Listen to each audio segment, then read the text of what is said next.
Sobre foto em tons alaranjados de um público assistindo a um espetáculo com atores aglomerados no chão, capítulo 2, Escavações de uma pré-história.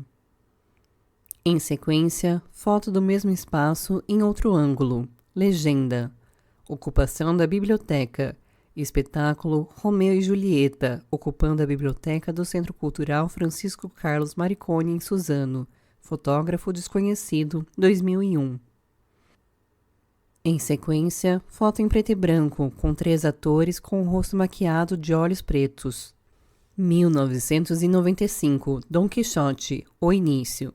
Luciano Ribeiro, ao fundo, Alex Ensenha como Dom Quixote e Drico de Oliveira como Sancho Panza. Foto de Matheus Duval, 1996. Muito antes de Cleiton Pereira chegar a Suzano, por Samuel Vital.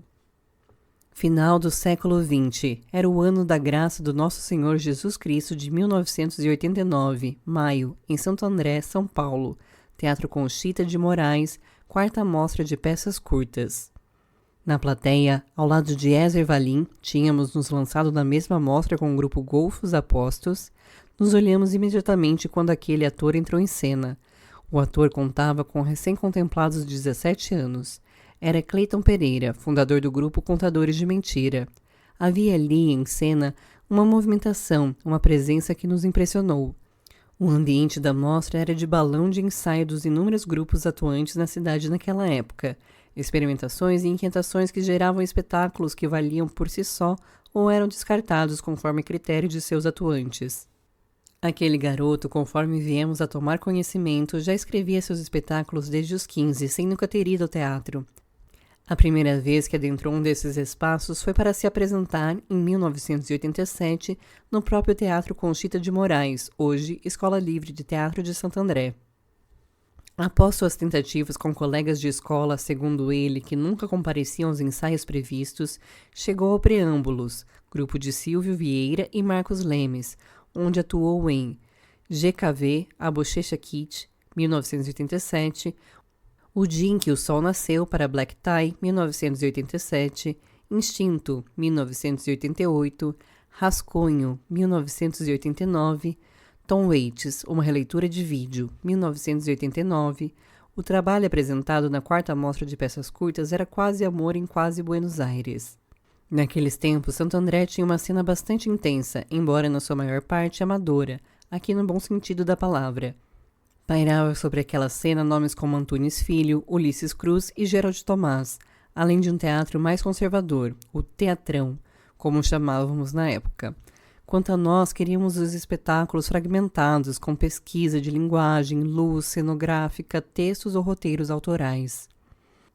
Naquele ambiente de experimentação se desenvolveram os primeiros momentos da trajetória do jovem Cleiton Pereira. No início de 1990, ingressou no grupo Golfos Apostos, entre os ensaios e estreia de Entre Tempos. E nossa incursão nos centros comunitários já impulsionava Cleiton para a experiência como formador. Passamos pelo Teatro Pequeno, de Celso Frateste, e o Teatro do Oprimido, de Augusto Boal, com o próprio Boal. Participou da montagem de Quase 1º de Abril, um roteiro de Paulo Marchazan, espetáculo que recontava a história de Santo André em uma arena de areia, com 200 atores em cena, visto por um público de 3.000 pessoas. Em paralelo, estava presente a 5ª mostra de peças curtas, em 1990, com Inverno em Sedução, com roteiro e direção de sua autoria, com o elenco mais belo e jovem já reunido naquelas paragens, escolhido a dedo por seu diretor, um flash nas coxias, nas mãos de Edson Albuquerque e Cirlei Silveira. Os figurinos eram moldados um a um no corpo dos atores, que adentravam naquela cena contínua sob trilha impactante, um experimento com água, terra, fogo e ar. Polêmica total na 5ª mostra, Cleiton já traduzia a gana por risco e experimentação de sua personalidade. Na mesma 5ª mostra de peças curtas, ainda estava como ator em Borrões de Abril, do Golfos Apostos e da CIA Ilimitada, que reunia atores de Golfos e outros que vinham do espetáculo Quase 1º de Abril, outra grande polêmica do ano. No final de 1990, estreamos uma adaptação de A Tempestade, de William Shakespeare, como resultado das oficinas no Centro Comunitário Salvador dos Santos. Na sequência, nos atiramos na Alhambra de Samuel Beckett, e, consequentemente, nas comédias de Chaplin, Buster Keaton, O Gordo e o Magro. Eram 2 projetos cujas obras eram de Samuel Beckett, Coisas e Loisas, com Sueli Vital, Cleiton Pereira e Idel Pepper, sob minha direção, e Comédia, com Sônia Matias, Cleiton Pereira e Leona Cavalli, com direção de Ezer Valim. Entre ensaios e grupos de estudo foram 2 anos, 1991 a 93. Houve também o infantil O Aprendiz de Feiticeiro, de Maria Clara Machado, com direção de Ezer Valim, onde trabalhávamos com atores jovens que vinham das oficinas que ministrávamos no Centro Comunitário Salvador dos Santos. O projeto dos Golfos Apostos foi de 1989 a 1993. Este é o prenúncio da chegada de Cleiton Pereira ao Alto Tietê. O resto é a história. 1995. Terras inóspitas e os poucos ecos de um teatro vivo. Não posso dizer exatamente como foi mesmo que vim parar em Suzano, mas posso encontrar ecos, vestígios que eu mesmo enterrei. Engraçado olhar para o meu grupo e ser eu mesmo o escavador de memórias perdidas. Há muitos relicários enterrados, muitos ossos, muitos arames farpados, bilhetes, segredos e sementes. Algumas morreram porque talvez não soubéssemos cuidar, ou eram inférteis, ou se perderam em outras estradas. Talvez até boa parte do que enterramos tenha sido encontrada por outros e se transformado. Porém, percorremos pistas sem mapas tentando encontrar nossas próprias pegadas. Ali onde pisamos sempre haverá um corpo enterrado ou os objetos de viajantes que um dia se encontraram. Cheguei em Suzano no ano de 1995, depois de perder outros caminhos. Havia parado um tanto antes em Mogi das Cruzes, nas famosas oficinas de inverno de uma gestão conservadora coordenadas pelo então diretor de cultura, Denner Jânio. Fui parar ali porque havia conhecido um amigo no ônibus que me indicou para aquelas oficinas, fase braba, sem grana para nada, longas caminhadas por falta de recursos para o ônibus e muito pão com maionese e tomate. Usava as calças de peão, que meu irmão trazia de seu trabalho. Enfim, caí em Suzano por acaso, porque um dos aprendizes na época, Carlos Sampaio, gostou da oficina que dei e levou meu currículo para o então secretário de Cultura de Suzano, Neylor Ramalho. Perfil de diretor de escola numa gestão fechada, mas que naquele momento me dava uma oportunidade de trabalho. Poucos meses depois, comecei a trabalhar como orientador. Ainda não havia planos, mas começava a desenhar no ar uma casa que mais tarde seria construída. Trazia comigo uma experiência intensa do teatro do final dos anos 1980 e começo dos anos 1990, em Santo André, São Paulo. Já havia percorrido um caminho de ousadia e ruptura. Já fazia teatro desde 1987. Cheguei jovem nessa cidade inóspita. Tinha eu e meus 22 anos de idade. Queria ousar, romper e descobrir minha autonomia como pensador.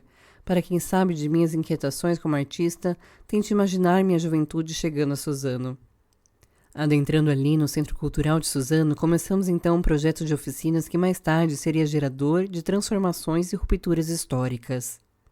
Era uma cidade sem história cultural, exceto as tradições conservadoras, as manifestações da cultura japonesa, as festas da elite local. Cidade coronelizada por um modelo de política que atravessava anos. Nenhum grupo até então admitia sua residência no município. Havia alguns ecos de espetáculos produzidos, quase sempre comédias de costume. Não havia movimento, o ar parecia parado, a fábrica de papel já poluía a região.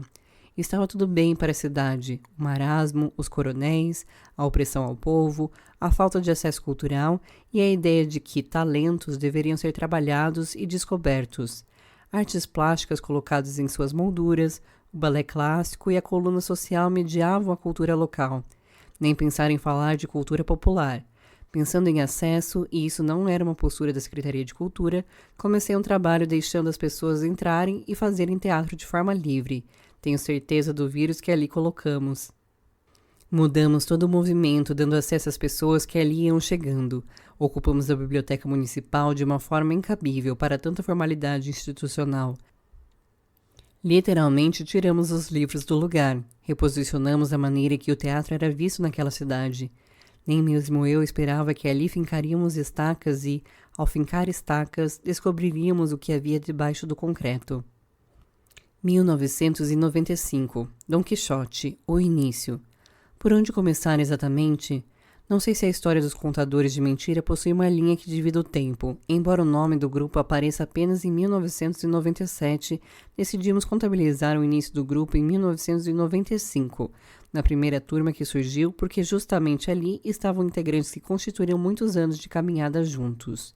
Anderson, Jussara Lourenço, Tiana Deolindo, Alex Ensenha, Débora Barsotti, Leliane Bise, Luciano Laudelino e Manuel Adrielson de Oliveira, nome de registro de Drico de Oliveira, um dos mais simbólicos e importantes integrantes do grupo, que resistiu até 2013. Depois de algum tempo, com as oficinas sendo realizadas no Centro de Educação e Cultura Francisco Carlos Marconi, começamos a incomodar. O então secretário de Cultura, Neylor Ramalho, nos enviou para um local mais distante do centro e de acesso mais difícil para os aprendizes. Fomos para o CAIC, o Centro de Atenção Integral à Criança e ao Adolescente. Claro, isso diminuía a quantidade de alunos, mas ali ficaram os desbravadores apaixonados. De fato, eram alunos e tínhamos que fechar aquele ciclo em algum trabalho. Eu vinha de uma inquietação e vontade de dirigir aquela gente toda. Já havia tido experiências de direção em Santo André desde 1988 e depois em Mogi das Cruzes com uma montagem antológica de Medeia com um agrupamento de gente que chamávamos de Teatro de Ilusões. Ali estavam Maíra Romão, Darcio de Oliveira, Ricardo Araújo, Peterson Queiroz e Silvio de Souza. Esses três últimos estiveram presentes em outras montagens dos Contadores de Mentira e terão seu devido espaço em muitas das narrativas desse livro. Eu estava com sede, juventude e Suzano parecia uma terra potente a ser adubada. Aos meus 23 anos, nessa cidade, encontrei argila e muita gente para semear. Era uma estrada a ser percorrida, era um caminho de utopia, era o início de uma viagem de aventuras. Por isso escolhi Dom Quixote e, sem muitas perguntas, todos eles aceitaram numa relação de confiança estabelecida. Dom Quixote foi montado em cerca de 4 meses. Juntamos tecidos velhos, tranqueiras e quinquilharias que viraram belos adereços e figurinos. Fizemos papelagem em uma carruagem enorme que anos depois perguntaríamos por que optamos por algo imenso se podíamos apenas utilizar um tecido. Mas o exagero também percorria a natureza dos contadores. Não havia medo, não havia outros grupos de teatro. Éramos nós com toda a liberdade pela frente. Uma cidade não assumida nem pelas pessoas que aqui moravam. Nenhum orgulho. Estreamos em 1996, no velho auditório municipal Dr. Armando de Ré. Teatro que anos mais tarde foi reformado, mas naquele tempo suas cadeiras de madeira barulhentas, suas instalações precárias tinham seu charme. Uma banda de punk rock nos acompanhava com bateria, teclado, baixo e guitarra. Era incrível o som daqueles caras. Um deles, irmão de Leliane, uma das atrizes aprendizes do grupo. O cenário todo em papel branco, amassado e grampeado pedaço a pedaço. Parecia uma grande escultura de pedra branca. Era irônico numa cidade em que o papel de uma empresa que explora o município tinha sido em nossas mãos amassado e se tornado outra substância. Varamos as noites grampeando papel um no outro sobre uma armação de arame esticado. Seu Serafim, então técnico do teatro, já começava a arrepiar os cabelos com a nossa presença. Era o início de uma ocupação que perduraria os anos seguintes.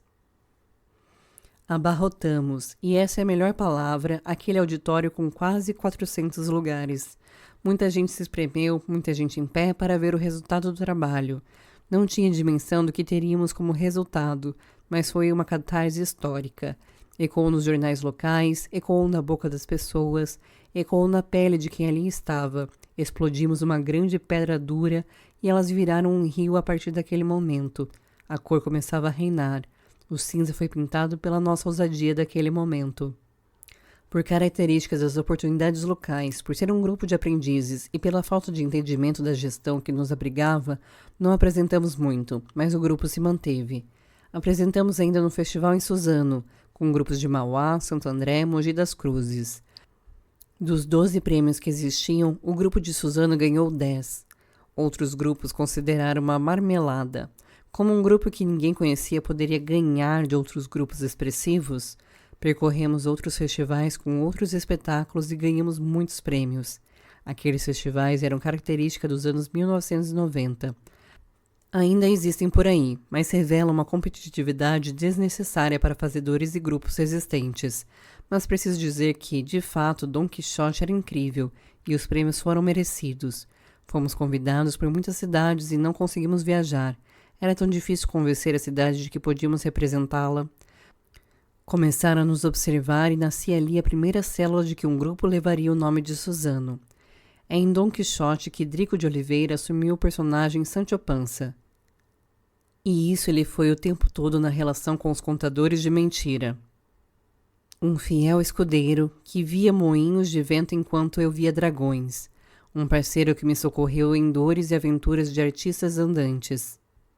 Ali iniciava um grupo. Quando nos olhamos e sem muitas palavras e perguntas, seguimos a estrada da não-razão, acreditando que o pangaré rocinante era um alazão. Depois daqueles dias, saímos sós e fomos percorrer a estrada de novas aventuras. Reis, moinhos de vento e muitas batalhas viriam pela frente. Ocupação da biblioteca. Quem entrar hoje ali, no Centro de Educação e Cultura Francisco Carlos Morricone, para fazer aula de teatro ou buscar um livro para o trabalho da escola, dependendo, é lógico, da gestão política do momento, certamente não encontrará vestígios de que aquele lugar foi tão intenso. Não saberá que os pequenos buracos de respiro do concreto foram utilizados e abertos por um grupo de aprendizes. Não saberá que ali colocamos arames, penduramos tecidos, amarramos pequenas lâmpadas. Não saberá que já viríamos madrugadas para transformar aquele ambiente em teatro. Não saberá que ali, onde se lê alguns livros, muita gente foi tocada e que tantas histórias construíram fazer teatral em Suzano. Não consigo mensurar quantos aprendizes passaram pelas oficinas, mas certamente passaram de 3.000 pessoas. Lembro de turmas com mais de 50 pessoas. Claro que muitos desistiam porque não era possível dar atenção a todos. Sozinho, cuidei de temporadas com 6 a 10 turmas inchadas de tanta gente. Lembro do barulho que fazíamos, da dominação total do espaço. Lembro dos sorrisos de tantos rostos que ainda hoje encontro nas ruas envelhecidas, mas quase sempre nos olhamos com admiração e uma certa cumplicidade, como velhos soldados que se encontram anos depois da guerra. É impossível descrever tantos acontecimentos dali naquele espaço. Foram mais de 10 espetáculos, as primeiras temporadas de ocupação de um teatro não formal. Lembro de Weber, que mais tarde morreu num acidente horrível de moto, andando sobre o parapeito das escadas, pendurado pela vontade de montar o cenário para o dia seguinte. Lembro dele em cena, apaixonado pelo grupo de pessoas que ali estava. Lembro do Steve Ferreira, um ex-aprendiz que ainda hoje frequenta nosso espaço e ainda hoje se alimenta de nossas obras.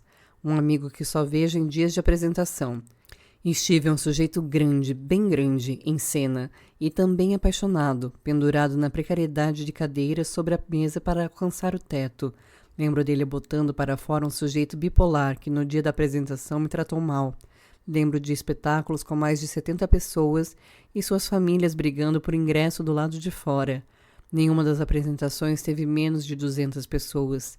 Nenhuma das apresentações foi rasa. Todos os dias que ali vivemos são de catarse total. Fomos pioneiros e sei disso. Sei que muitos nem lerão este livro e mesmo você que está lendo agora não terá a menor imagem sobre isso. Sei ainda que os mais jovens de nosso grupo não conseguirão construir essa memória. Mas somos muitos que ali passaram, e essas histórias estão perdidas na cidade. Um dia, a biblioteca será derrubada ou será devorada pela falta de memória. Mas quem estava ali sabe do exército efêmero que criamos.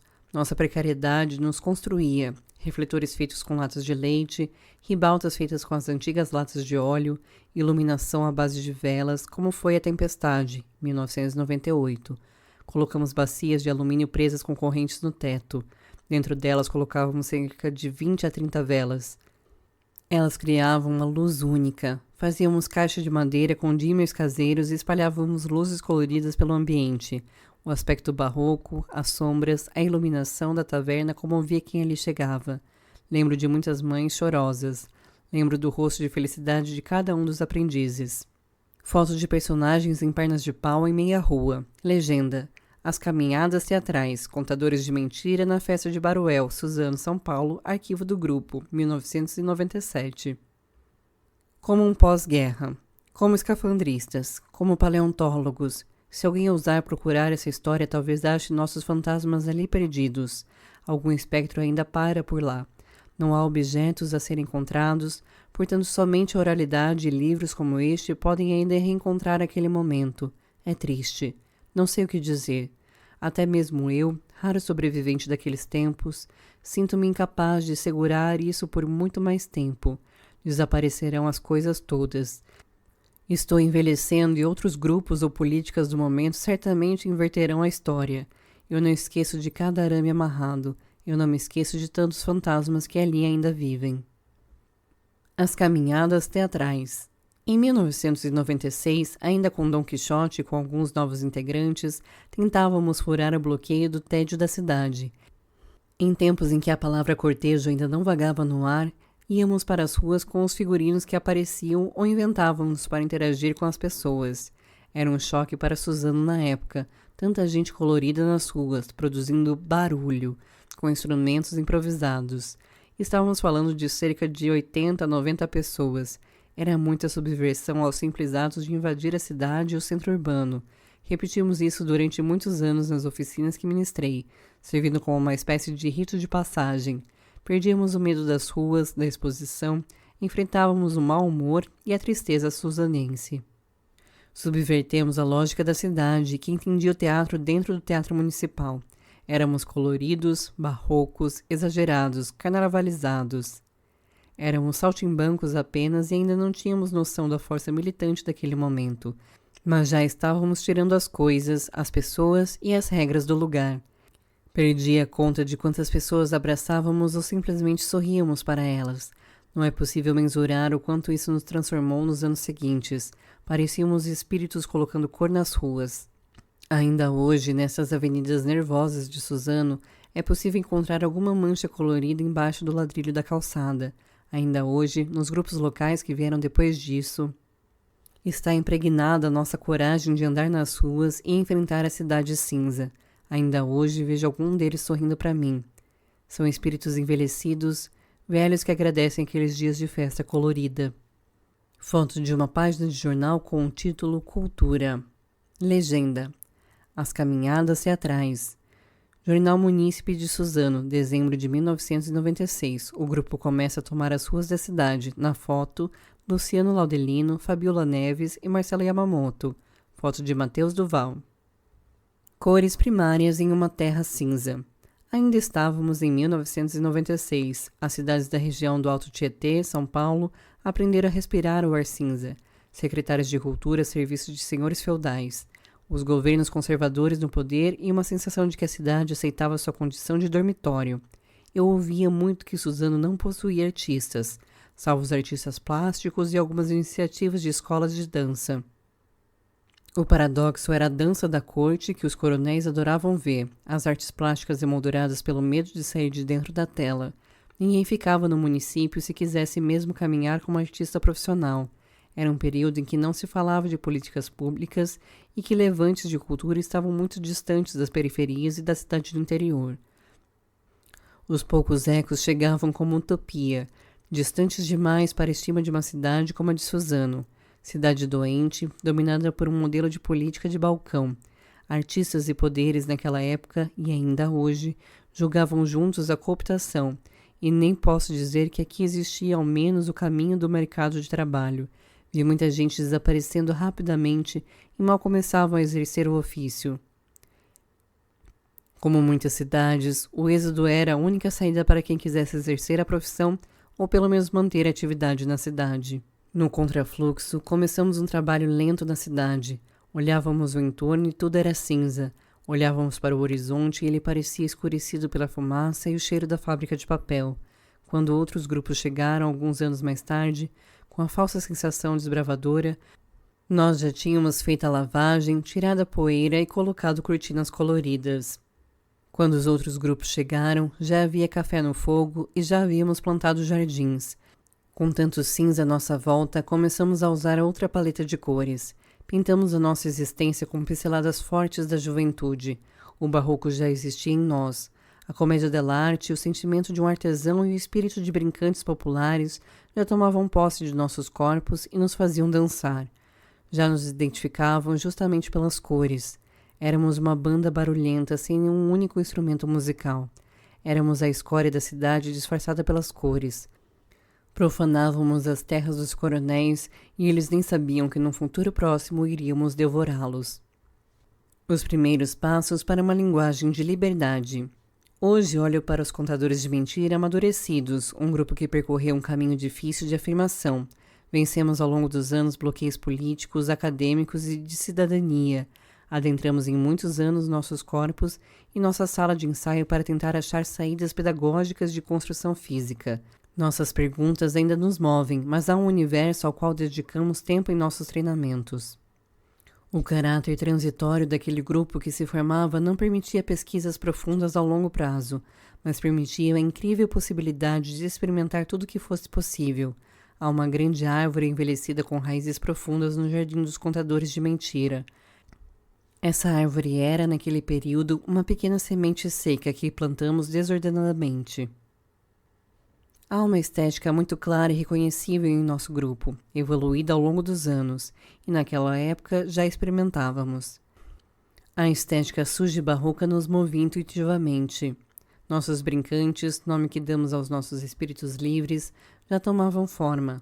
Podemos dizer que nosso trabalho de construção do corpo do ator é baseado na ideia de um personagem para toda a vida. Embora exista muita diversidade na criação, há um modo de fazer que preserva a construção de um trabalho anterior no mais recente. Digo com isso que uma personagem sempre será a soma de todos os outros, é uma construção para a vida toda. Esse espírito de brincante nasceu naqueles tempos. Nossa Medeia carrega a tradição daqueles tempos de formação. A mesma atriz transforma energias adquiridas na construção dessa personagem em outros trabalhos, é acúmulo. Por isso é uma árvore profunda. Sua copa depende das raízes do passado. Nossos treinamentos tentam manter o passado barroco no corpo do ator. O que para nós é incrível é ver fotos e vídeos do passado ou acessar nossa própria memória e notar células que anos mais tarde desenvolvemos como um treinamento libertador. Estamos todos ali, enterrados nessas raízes que cresceram tanto.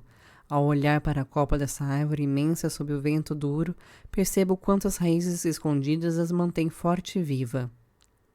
Foto de pessoas à noite, em praça pública, nas pernas de pau. Legenda: os primeiros passos para uma linguagem de liberdade. Contadores de mentira ensinam o tradicional casamento caipira para mais de 200.000 pessoas em 5 dias de apresentação. Linguagem barroca que emocionou o público. Foto de Carlos Magno, 2002. Panorama sem janelas, contadores de mentira e mostra escolar de Suzano. Quais recortes, imagens, relatos, vestígios podem contar a história do teatro em Suzano? Como descrever de forma legítima os acontecimentos e ser honesto com o passado e o presente?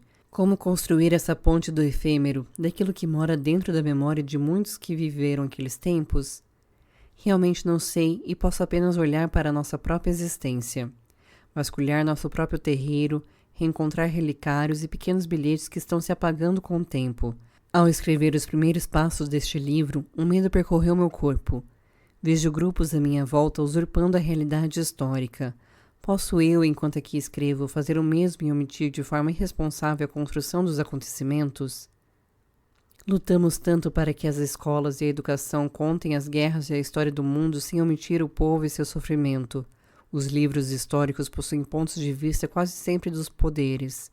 Foi necessário tempo e convicção para que livros criassem a reparação histórica dos acontecimentos.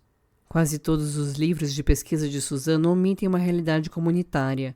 O nome das ruas prova que os poderes não dão valor aos reais construtores do povo. Consequentemente, os poucos livros que possam relatar a história da cidade seguem o mesmo fluxo. Não quero ser injusto com o que possa ter existido como movimento antes de nós, mas não posso falar do passado se não encontrar ossos e vestígios daquele movimento. Encontro espíritos todos os dias. São caboclos, negros, pobres que sussurraram em meus ouvidos.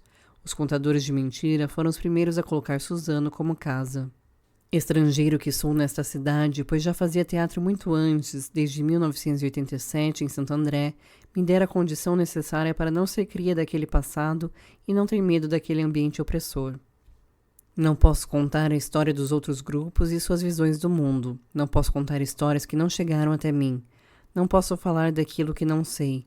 Posso apenas desenhar imagens daquilo que vi e como os contadores de mentira ocuparam essa cidade inóspita, quase sempre com a mesma convicção dos outros fazedores.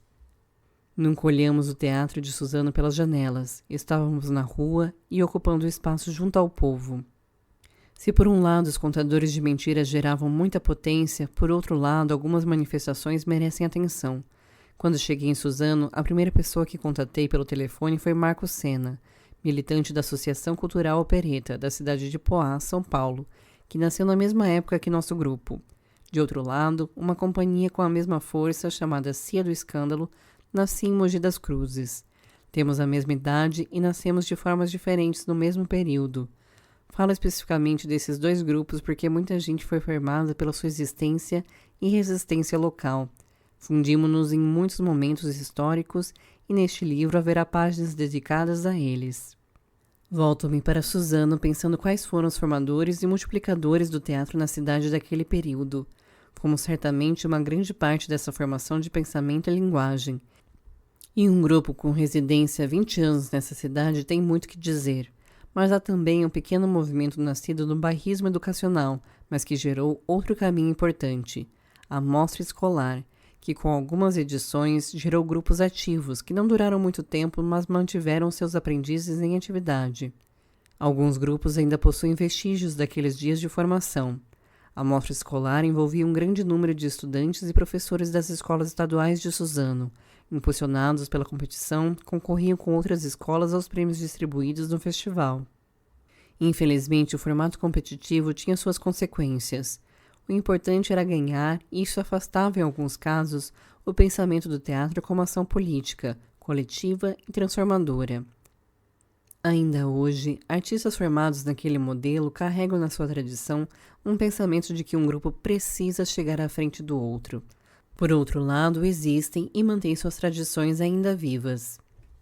No fluxo contrário, entendemos o teatro como expressão e a necessidade de ser atuador social, mas foi justamente naquela mostra que surgiram outros fazedores, outros quereres, que divergiram daquilo que estávamos fazendo, mas que também construíram, anos mais tarde, a história de grupos locais. Foi importante olhar para as diferenças e conviver com elas. Sabemos que tudo que vem da instituição conservadora com o tempo endurece e vira vício. A mostra escolar, com o tempo, perdeu seu sentido ao tomar a força de evento. Lembro de cenas que me fizeram refletir o real sentido da competição. Na plateia, muitos gritos, faixas de torcida. A beleza nisso de alguma forma, e a beleza é justamente a felicidade dos alunos. Mas me perguntava se a condição de artista-aprendiz não devia levar em conta a construção coletiva, o entendimento de que era necessário criar juntos, juntar pequenas ilhas e não separá-las em territórios. Foi um período necessário, inclusive para que os contadores de mentira olhassem para um espelho contrário. Outros dias, outros fazedores, outros artistas começavam a aparecer e isso foi fundamental para seguir. Foto de atores com alguns jovens. Legenda. Prenúncio curioso. Cleiton Pereira e Ju Penteado em intervenção dos contadores de mentira na Praça João Pessoa. Era difícil não ver os contadores na rua em dias de festa. Arquivo do grupo, 1998. Prenúncio curioso. Por Narane Mireia. Entoavam crianças eufóricas e ansiosas em fila. Elas dobrariam em marcha desorquestrada 3 quarteirões com suas professoras, em uma mini excursão da pré-escola da EMEF Toshio Yutama até a Biblioteca Municipal do Centro de Educação e Cultura Francisco Carlos Morricone, para vivenciarem o projeto A Hora do Conto, isso em 1999. No meio delas estava Nara, menina-menino, com 5 anos de idade, e aquele seria o seu primeiro contato com o teatro do Contadores de Mentira, que fora fundado quando ela dava seus primeiros passos no mundo. A lembrança daquele dia é de um homem doido parecido com um boneco, com chapéu de coringa e maquiagem branca, que no meio da história, por ser a Nara menina-menino, a que não fechava a boca e a que mais ria, pegou-a nos braços no meio da contação de história, sentou-se na cadeira e a colocou deitada de bruços em seu colo, dando-lhe palmadas no bumbum enquanto ela e todos os seus colegas gargalhavam. Aquele homem doido que parecia boneco, de quem ela chegou em casa falando a todos e que lhe rendera a primeira cena frente a uma audiência, era Cleiton Pereira. E aquela foi nossa primeira contracenação involuntária. Risos. Nota de rodapé 3. Prenúncio curioso. Narane Mireia, com 5 anos de idade, por ocasião do episódio lembrado, adentraria anos mais tarde, em 2012, o grupo Contadores de Mentira. Este pequeno relato de uma atriz dos contadores, que na época era uma menina, faz o tempo parecer o caminhar de uma pequena formiga. Nota de rodapé 4. EMEIF, Escola Municipal de Ensino Infantil e Fundamental.